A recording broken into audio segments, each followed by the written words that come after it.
Hey, what's going on, everybody? It's your boy Chris here. I just wanted to do a quick video. It is the midpoint season of the baseball season. As everybody out there knows, I'm a diehard O's fan. So I wanted to do a video covering the upcoming trade deadline, what I think the Orioles are going to do, and hit on the draft coming up real quick. Just on my end here. I got the game on in the background. They're about to start playing the O's and the Angels, so you're going to hear the TV. Sorry. Not sorry. It's game time, god damn it. So I'm doing my thing. It's Sunday, I'm chilling. Weather's nice. It's a nice sunny day. It rained all day yesterday. That kind of sucked, but it's sunny out today. Beautiful out. Great day for baseball. So hitting on the draft first, because that's kind of the big thing. Everybody's kind of wondering what the Orioles are going to do. They have the first pick in the draft and everything. What I think they're going to do is take... there are a couple of guys they could take in the top. There are 5 guys they could take. I can't remember all of them. I'm going to hit on the ones I think are a possibility. I think there are 2 guys they're looking at seriously. One is Drew Jones, son of former MLB player Andrew Jones. The other one I think they're looking at seriously is Jackson Holliday, the second baseman. Drew Jones is an outfielder. They've got a ton of outfielders already in the system, but you can never have enough outfielders, and this kid is a can't-miss prospect as far as outfielders go. Hitting, hit tool, power tool, outfield arm, outfield speed, outfield range. Like he does it all. It's a 5-tool player. Same thing can be said for Jackson Lee as a second baseman / shortstop, middle infield guy. So they could go either way with those 2 guys. I think they're going to take Jones. I think the consensus is that they take Jones. I think that's the guy you have to take in that situation. I think he's the guy you have to take in that situation if you're the Orioles. Now, could they take Jackson Holliday? Absolutely. Would I be upset if they took Holliday? Not entirely. I would rather see them take Drew Jones. Personally, I want Drew Jones, but if they took Jackson Holliday, I wouldn't be super pissed off. Elijah Green's another name you hear floating around. I don't think he's going to be the guy. I don't think he's going to be the pick at all. Brooks Lee also, I think those are kind of subterfuge picks. Like, yeah, we might draft those guys, but I think the 2 guys they're going to pick from are Jackson Holliday and Drew Jones. Those are the 2 guys I think they're really looking at, and they've got their eyes on really. And I think that it's going to be one of those 2 guys going number 1. If I'm picking, I pick Drew Jones. If I'm Mike Elias, that's who I pick. I just think he's a can't-miss prospect. And if you have a can't-miss prospect, you take the can't-miss guy because he can't miss. They did it with Adley Rutschman, and you see the results of that right now. He's playing his ass off. He's going great behind the plate. Like, he's catching great. Bat looks good. He struggled a little bit when he first got up, but you see now he's hitting. It looks really good, and he's kind of doing his thing. And they've been on this run since he got called up, too, so that can't be understated. So there's that. The other guy that I'm looking at here, another thing we're looking at here coming up is the trade deadline. Sorry, I had to drink something there a little bit. As you can see, like I said, TV's on. I am watching baseball. It is Sunday. I am enjoying myself. It is game day, so we're doing that.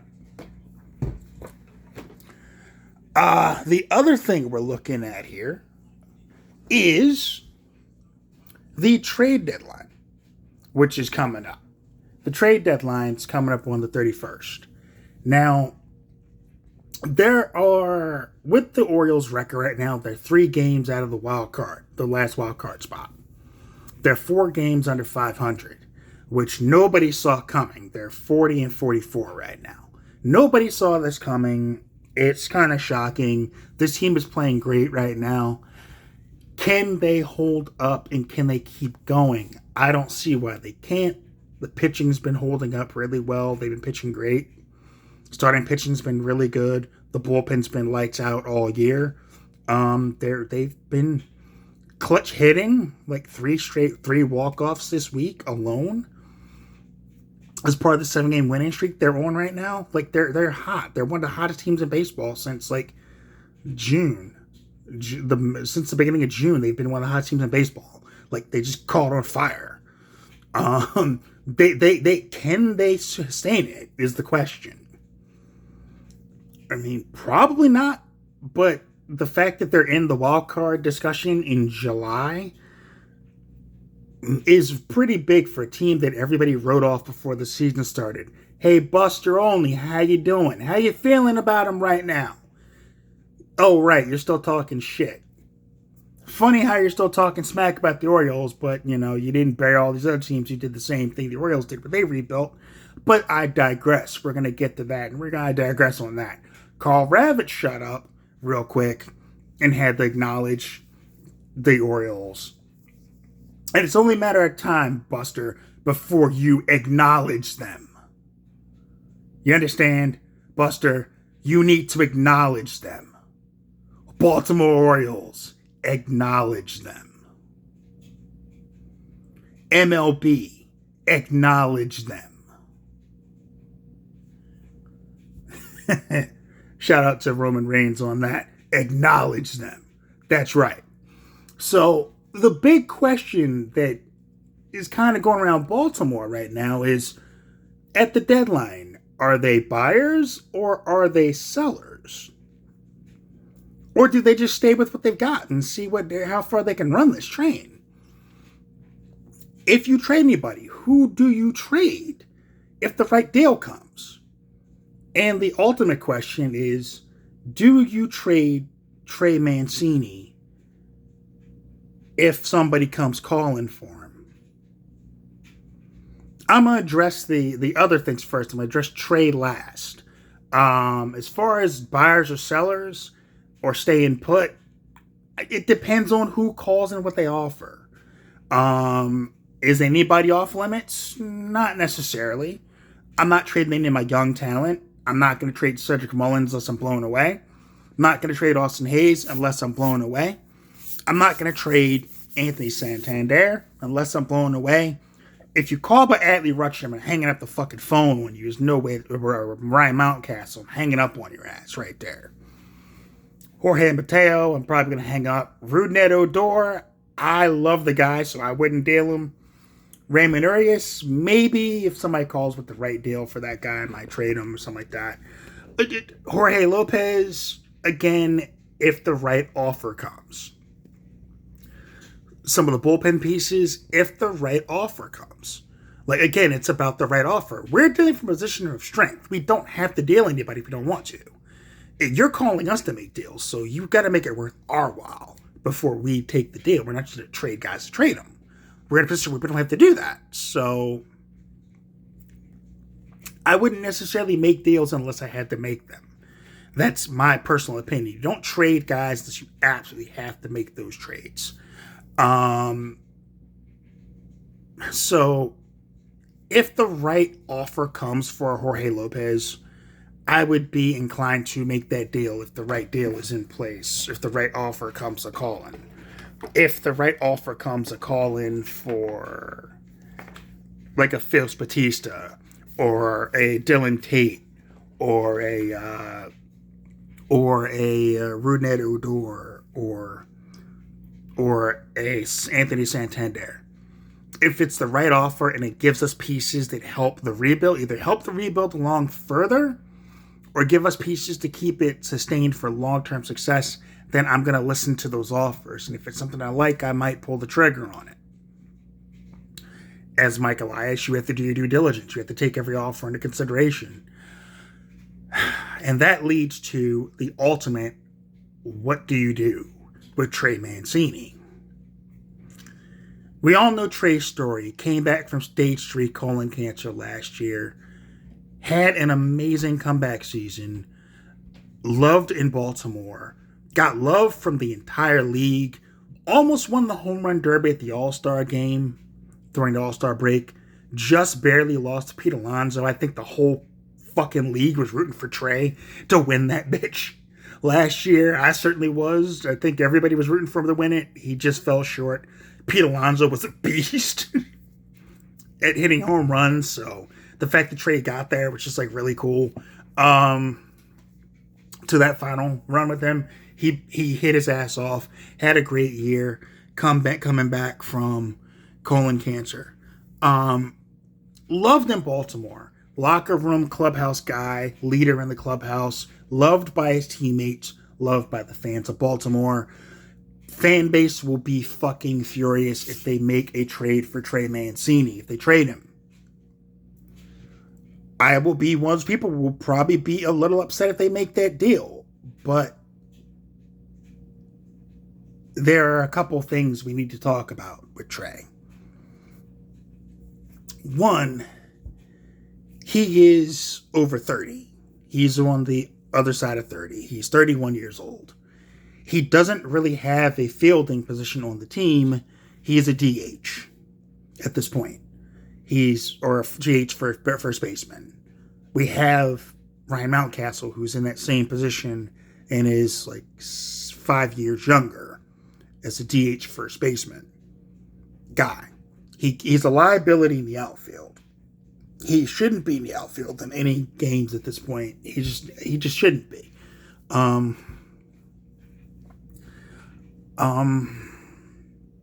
Still hitting great. Still having a hell of a season. Underrated season. He's hitting the cover. He's hitting the ball great. Looks good. Power numbers are down, but that new left field wall, the great wall in left field, maybe affecting that a little bit, like it is everybody on the team. They're not hitting home runs like they were at a left field, which is fine. That's why they built the wall. They built it to kind of make the ballpark a little bit different, give it different dimensions. But the key with Trey is it's his age, and is he a part of our team long term? The answer is clearly no. He's not a long-term part of this ball club. He is a free agent at the end of this year. He has a mutual option, the club and him a mutual option for next year, negotiate arbitration. He could be here next year. They could do one more year of this, see how it goes, and then trade him then. Or, lock him up long-term. Who knows what they're going to do with that. But if the right team calls with the right offer, do you do it? Is the question with Trey Mancini. For me, the honest answer is, as hard as it would be to do this, the answer for me would be yes. If the right team comes calling with the right offer for Trey, with pitching prospects or pitching depth or something along those lines, a guy who's almost major league ready, needs a little bit more seasoning, like an upper AAA level prospect, or a guy at AA who's ready to go AAA, or a couple prospects, and then it's like they call it the right ones that fit our needs for long-term success, then do I make that trade? And I would. If it's a contender who needs an outfielder, needs that piece, and it's a contending team like the Mets or even the Yankees, who I hate, but they have pitching prospects that I would take in a heartbeat. So the Mets. If one of those teams comes a calling, or the Marlins come a calling, then yeah, and they offer one of their pitching prospects or something, then, or the Rays call with a pitching prospect, or somebody calls with a pitching prospect or two, then, or the Dodgers call one, or something like that, then yes, I would make that deal. It would suck. I would hate to do it, but I don't want to see Trey go. I don't think anybody in Baltimore wants to see Trey go. We all love Trey. He'll never see this video, but I'm going to say this publicly. Trey, I love you, dude. And, what you've been an inspiration in this city for a lot of people, fighting back from what you fought back from. and you have whatever happens, know that Baltimore will always be in your corner and we will always love you. Like, and I hope that's reciprocated. Know that. Whatever happens, Baltimore will always fight for 16. We love you. But if the right team comes calling, if I'm Mike Elias and I get him on a team that's contending, if we're out of it, then I absolutely make that deal and I make that trade. And I get him to a contender because, damn it, Trey deserves it. He deserves the opportunity to be on a contending team as much as anybody else in the league does. Who are we to keep him from that?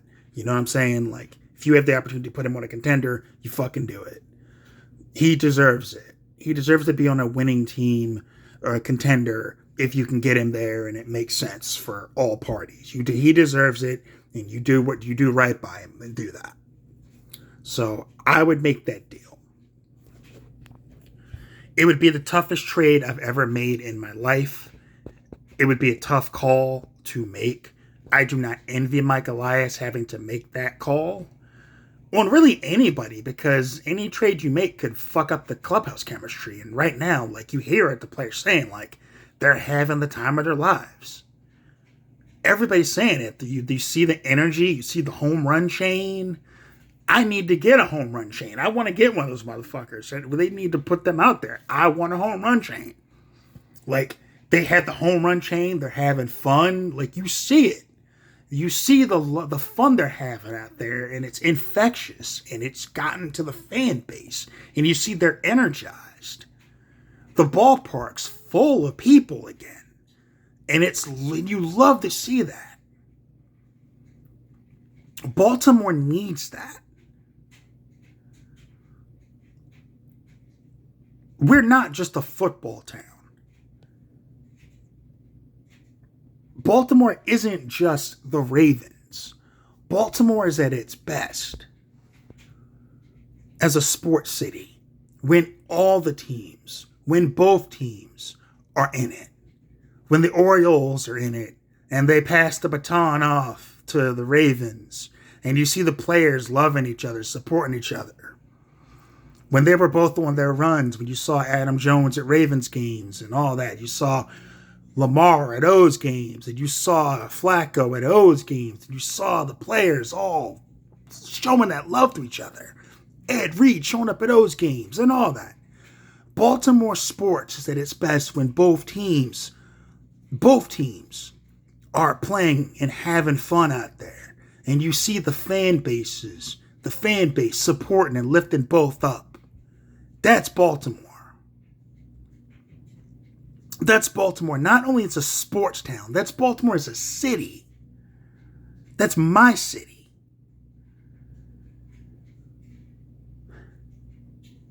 And that's what we need again.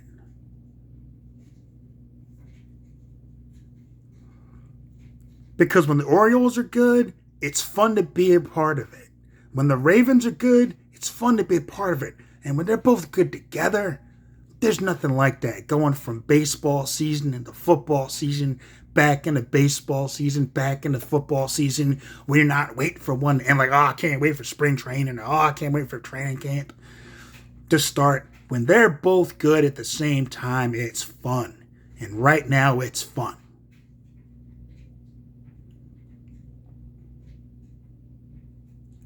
And I want that fun to last as long as it can. Especially as a baseball guy. Because growing up, we didn't have football when I was a kid. The Colts were gone when I was little. I was at least as far as I can remember. We didn't have football until I was in college. Baseball got me early, and I've loved it ever since. So I'm a baseball guy. I like football, but I don't love it like I love baseball. So, right now, baseball's fun, and I wanted to give some thoughts on baseball because a lot of people know I'm a baseball guy, and, I just want to put my thoughts out there. So anyway, that's all I've got for today. We went about 20 minutes with this bad boy. So, I'm about to go get to this game, have a nice, cold, refreshing adult beverage. You guys take care of yourselves, take care of each other. Peace.